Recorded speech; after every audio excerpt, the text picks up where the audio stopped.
The final task blinked once and vanished. Daniel pressed the power button, and the screen went black. The office was empty, a vast expanse of silent cubicles and shadows. Outside the glass, the rain lashed against the pane, driven by a relentless wind. He watched the city lights beyond the window. They were not steady beacons anymore, just jagged streaks of electric neon, blurring into smears of cold color against the dark. He stood up, and his joints protested with a sharp, stiff ache. He had been sitting for 12 hours. The air in the room felt recycled and thin. He placed his hands on the edge of the desk, feeling the cold laminate beneath his palms. His reflection in the glass was a ghost, pale and unmoving. He did not look for his keys yet. He simply stood there, listening to the rhythmic thrum of the storm against the building. The city was moving, rushing, living, but in here, time had stopped. He was a statue in a tomb of his own making. Every muscle in his shoulders was pulled tight, locked in a permanent, defensive posture. He exhaled, a long, slow sound that barely disturbed the silence of the room. His gaze drifted from the window back to the surface of the desk. Underneath a stray pile of memos, a sliver of yellow paper caught the dim light. He reached out, his fingers brushing the rough, aged texture of the edge. It was a train ticket to Willow Town. He had bought it months ago, back when he still believed he could just walk away. The edges were worn soft, frayed from being tucked into drawers and forgotten. He picked it up, feeling the slight weight of the cardstock. It felt alien in his hand, a relic from a version of himself that still remembered how to dream. He stared at the destination name. The ink faded but legible. Willow Town. The name sounded like a quiet breath in the middle of a storm. He closed his fingers around the paper, clutching it tight enough to leave an imprint in his palm. The routine of the office suddenly felt suffocating, a cage of his own design. He shoved the ticket deep into his pocket, the movement sharp and decisive. He did not look back at the screen. He turned, his boots hitting the carpet with a heavy, rhythmic thud, and walked toward the exit, the ticket burning a hole in his pocket. The hallway was a tunnel of flickering fluorescent light, his footsteps sounding like rapid gunfire against the polished floor. He pushed through the heavy glass doors and hit the street. The rain was colder here, mixing with the grit of city traffic.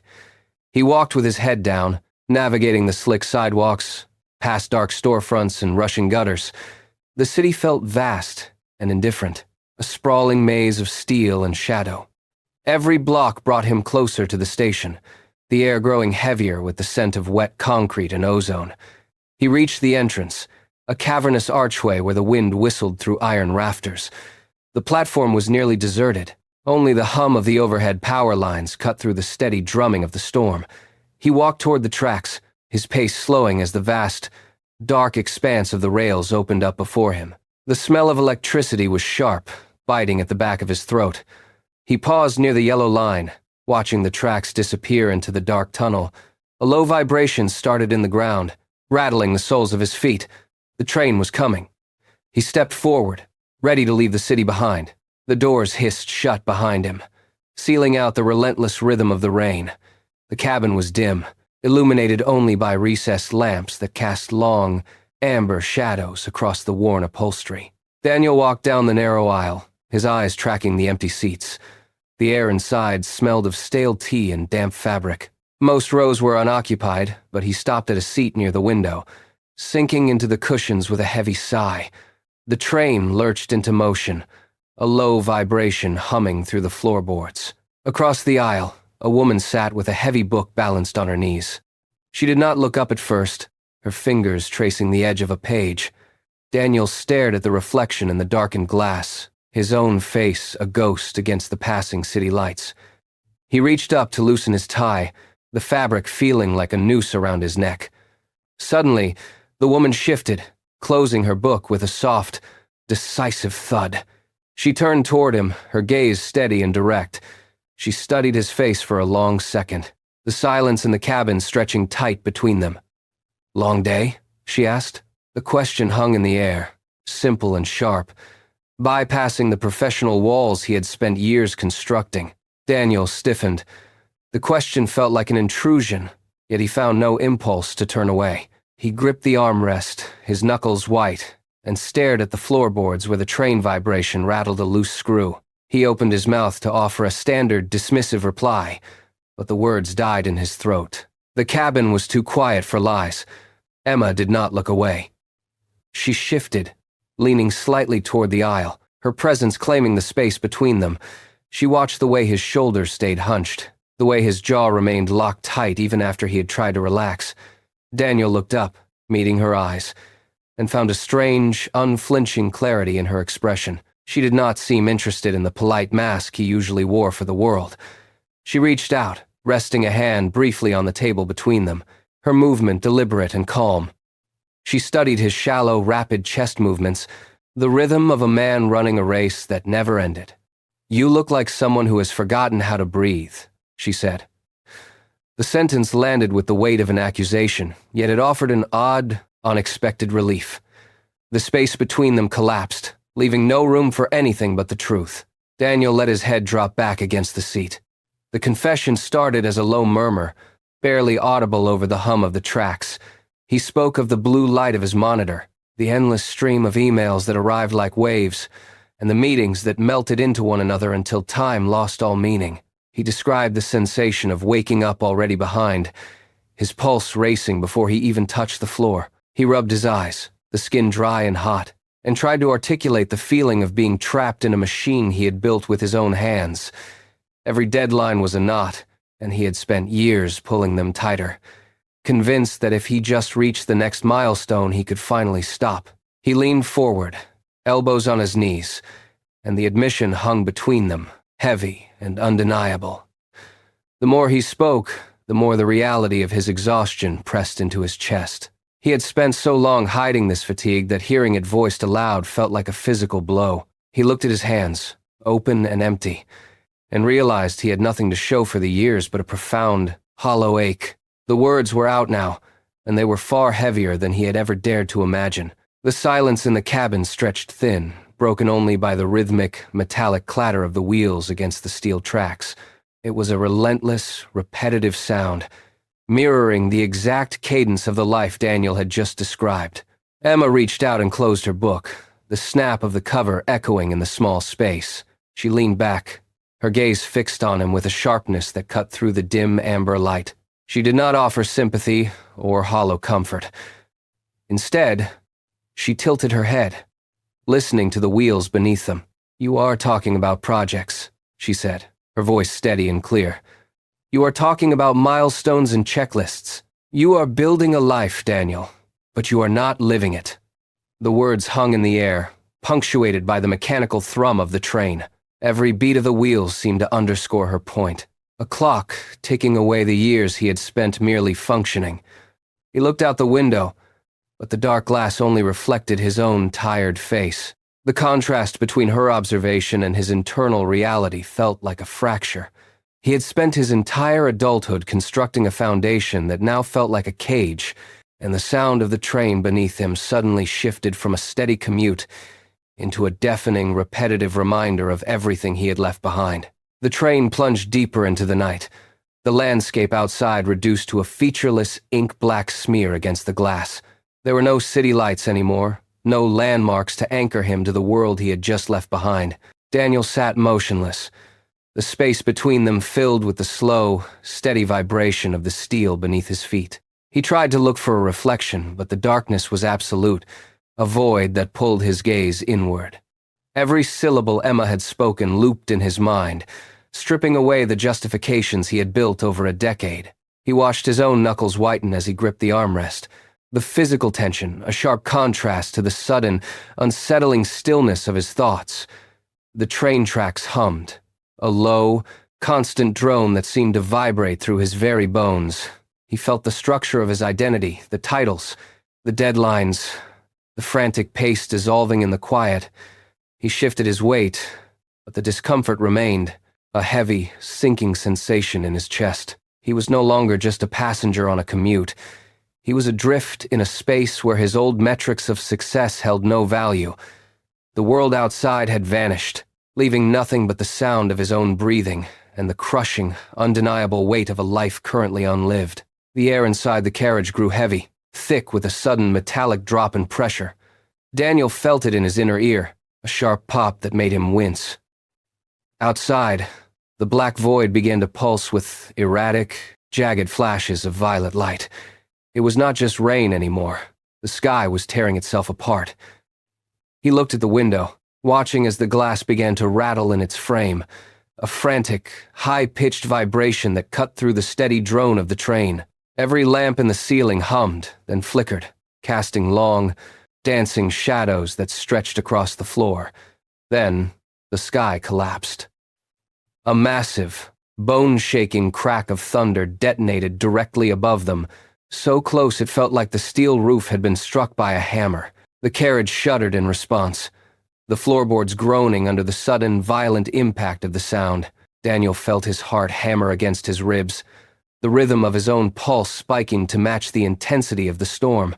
The quiet, introspective stillness of the last hour was obliterated. The wind howled against the side of the train, a predatory sound that suggested the elements were no longer content to simply watch them pass. The carriage lurched, a sharp, sideways sway that threw him against the window. The storm had fully arrived. The train did not slow down. It surrendered. A deafening, metallic screech erupted from beneath the floorboards, a high-pitched scream of steel grinding against steel that drowned out the storm. Daniel was thrown forward, his hands slamming into the seat in front of him to break the momentum. The entire carriage bucked violently, lifting slightly off the tracks before slamming back down with a jarring, bone-deep impact. Luggage slid from overhead racks, clattering against the aisle floor. The rhythmic clatter of the journey was replaced by a sudden, terrifying silence as the momentum vanished.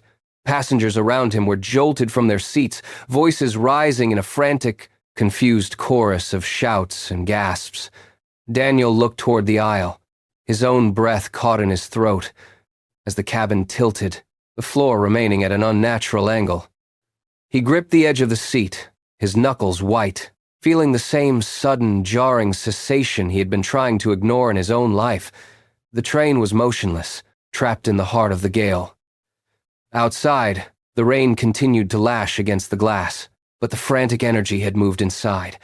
People stood up, clutching chairs and bags, their eyes darting toward the dark windows for answers that were not there.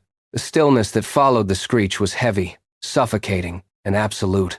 The panic in the carriage hit a fever pitch, a blur of motion and shouting that felt entirely disconnected from the frozen train. Then, the heavy door at the end of the aisle groaned and swung open. A sliver of warm, flickering amber light cut through the gloom. Mr. Harris stepped inside, holding a heavy iron lantern aloft. The flame within the glass housing danced, casting long, rhythmic shadows that climbed the walls and stretched across the ceiling. Each step he took was slow, measured, and deliberate. As the lantern light swept over the passengers, the frantic noise dimmed. Heads turned. The harsh, cold shadows of the storm outside seemed to recede, replaced by the soft, stage-like glow emanating from his hand. He moved down the aisle, his presence acting as a silent command. The light caught the dust motes in the air, making the carriage look suspended in time. Daniel watched the amber glow approach, the intensity of the light sharpening the lines of the conductor's face. Mr. Harris did not look at the windows or the ceiling. He looked only at the people sitting in the dark. He moved past the rows, the light turning the cramped aisle into an island of artificial warmth, until he stopped just feet away from where Daniel and Emma sat. Mr. Harris lowered the lantern, the amber glow pooling on the floorboards between the seats. He cleared his throat, the sound sharp against the drumming rain. "A tree is down on the tracks," he said, his voice steady. "The line is blocked ahead." The news rippled through the carriage. People who had been standing up began to sink back into their seats, their movements slow and heavy. The realization that they were truly stuck, trapped in the middle of a storm with no path forward, wiped away the remaining traces of urgency. Outside, the wind howled against the metal shell, but inside, the panic simply evaporated. It was replaced by a quiet, suffocating stillness. Daniel watched the other passengers. A man across the aisle stopped fussing with his phone and leaned his head against the window, staring into the impenetrable black.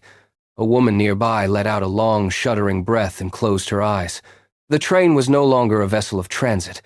It had become an isolated room suspended in the dark. The silence was absolute, broken only by the rhythmic thrum of rain against the steel roof. Daniel looked at Emma. She was watching the lantern light flicker, her expression unreadable. They were not going anywhere. Mr. Harris pulled the empty seat across from them and sat down. He did not look at Daniel. He stared past the window, watching the rain streak the glass like tears. The lantern sat on the floor between them, its light casting deep, weary lines into his skin. "I spent 40 years chasing a single promotion," he murmured, his voice barely audible over the wind. 40 years of early mornings, missed dinners, and empty weekends. He shifted his weight, the floorboards groaning slightly beneath him. Daniel sat perfectly still. Every word felt like a physical weight settling into the carriage. Harris gestured toward the dark window, his hand trembling slightly. "I thought the next title would finally make the effort worth it. I thought it would buy me the time I was missing." He turned his gaze toward Daniel, his eyes clouded with a lifetime of missed sunsets. "I woke up one day and realized I had traded my life for a title that nobody remembers." The confession hung in the air, heavy and sharp. Daniel looked down at his own hands, the image of his desk and his own endless meetings flashing behind his eyes. He felt the cold truth of the conductor's words sinking into his chest, forcing him to see his own future reflected in the man's regret. Daniel opened his mouth to speak, to cite the importance of his deadlines, the necessity of his grind, but the words felt hollow before they even reached his tongue. He looked at his own hands, once steady and purposeful, now trembling in the dim light. The conductor had not just told a story, he had held up a mirror to the next 30 years of Daniel's existence. The justifications he had meticulously built the promotion, the status, the security crumbled like dry earth. He thought of the train ticket in his pocket, a small, yellowed piece of paper that had seemed like a mistake only hours ago. Now, it felt like the only real thing he possessed. The silence in the carriage deepened, stretching out until the ticking of his own watch sounded like a hammer against steel. He leaned back, his shoulders slumping as the rigid posture he had maintained for years finally broke. There was no defense left to offer, no excuse for the missed dinners or the stolen time. He looked at the reflection of his own face in the rain-slicked glass and saw, for the first time, a stranger who had been running toward nothing at all. The train remained anchored in the dark, a steel shell against the relentless downpour. Outside, the storm continued to batter the roof, but the panic that had initially gripped the passengers had long since evaporated. Daniel leaned his head back against the seat, his eyes fixed on the dim amber glow flickering overhead. He stopped checking his watch. He stopped mapping out his next move. The frantic rhythm of his heart, which had hammered against his ribs for years, began to lose its jagged edge. He listened to the steady, repetitive drumming of rain against the metal skin of the carriage. It was a hypnotic, relentless sound that demanded nothing from him. He inhaled slowly, feeling the air fill his lungs without the usual constriction of anxiety. His hands, resting flat on his knees, stopped their restless movement. The muscles in his neck and shoulders, long locked in a defensive posture, finally slackened. For the first time in an eternity, there was no deadline to chase. There was only the sound of water, the low hum of the train, and the steady, calm beat of his own pulse. The internal machinery that had driven him toward exhaustion had finally ground to a halt, leaving only a quiet, resonant space in its wake. The stillness inside the carriage was absolute. Daniel closed his eyes, and for the first time, he did not see the glowing blue light of a screen or the looming shadow of a meeting. He saw the empty office. He saw the piles of paper that had occupied his nights and the endless, frantic emails that had consumed his weekends. He tried to recall a single moment of genuine satisfaction from those years, but found only a blur of gray hours. The void he had been filling with work was exposed, and he realized with clinical clarity that it was entirely of his own making. He reached into his pocket and brushed his fingers against the train ticket. The paper was rough, real, and tangible. He compared that sensation to the digital ghost of his former career. The comparison was final. He exhaled, a long, controlled breath that emptied his chest of the last remnants of his old life. He decided, right there in the amber light, that the man who had boarded this train would not be the man to leave it. The ambition that had driven him for years vanished, leaving no trace. He was done. The storm finally lost its grip on the sky. Gray clouds fractured, allowing thin, pale beams of light to pierce the gloom. Inside the carriage, the air shifted from stale to crisp as a breeze drifted through an open seal. The train engine groaned, then shuddered into motion, the wheels grinding against the tracks with a new, steady rhythm. Daniel sat upright, watching the landscape outside the glass. The dark, indistinguishable shapes of the forest began to retreat, replaced by the rolling open fields of the valley. The horizon ignited with a sudden, brilliant amber glow. The train slowed as it banked around a final curve, the tracks straightening out toward the station. Willow Town emerged from the shadows, every surface catching the first rays of the sun. The platform was bathed in a thick, golden light that made the wood grain of the floorboards pop and turn the distant morning mist into shimmering dust. The train hissed to a halt. The doors slid open, and the silence of the morning rushed into the cabin, heavy with the scent of pine and wet earth. Daniel stood, his suitcase in hand, and stepped out into the warmth of the new day. The platform was quiet, save for the rhythmic, metallic ticking of the cooling train engine. Daniel looked down the line. A second train, sleek and silver, sat idling on the adjacent track, its destination sign glowing with the name of the city he had just left. It was scheduled to depart in exactly 60 minutes. The air here was different, sharp, clean, and devoid of the recycled office atmosphere he had breathed for years. Emma remained nearby, her gaze shifting from the quiet cobblestone street leading into the heart of the town to the steel rails stretching back toward the industrial skyline. She stepped forward, the sound of her boots on the wood planks clear and deliberate in the morning stillness. "What now?" she asked. Her voice did not carry the weight of an accusation, but the gravity of a final threshold. Daniel turned his head.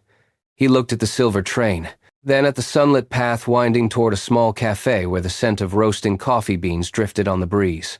The city train let out a sharp, piercing whistle, a mechanical reminder of the deadline he was supposed to meet. The sound died away, leaving the question hanging in the air, unanswered and absolute. The weight of the suitcase felt different now. It was no longer a vessel for his work, but a physical anchor tethered to a life he no longer recognized. Daniel gripped the leather handle until his knuckles turned white. He looked at the silver train one final time. Its engine hummed with a low, vibrating drone that rattled the floorboards under his feet. It was a call back to meetings, to the endless cycle of deadlines, and to the man he had been only yesterday. He closed his eyes, drawing a long breath of the cool morning air. The tension in his shoulders seemed to snap. He did not turn toward the tracks. Instead, he looked at his hand, then at the wooden platform. With a slow, steady motion, he opened his fingers. The suitcase dropped. It hit the ground with a dull, final thud, the sound echoing briefly against the station wall before disappearing into the morning quiet. He did not look back to see if it stayed upright or tipped over. He simply stepped away, leaving the heavy burden behind. The connection had been broken.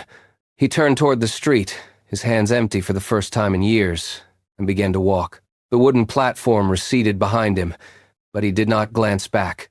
His pace was steady, dictated by the rhythm of his own heartbeat, rather than the frantic tempo of a morning commute. The street ahead was narrow, lined with brick buildings that caught the first rays of the sun. He reached the curb and stopped, expecting the familiar urge to check his watch, to scan for emails, to calculate the next hour. The urge did not come. He looked at his bare wrists, then at the sky, which was wide and uninterrupted by glass towers. The scent of roasted beans grew stronger, pulling him toward the open door of a small cafe.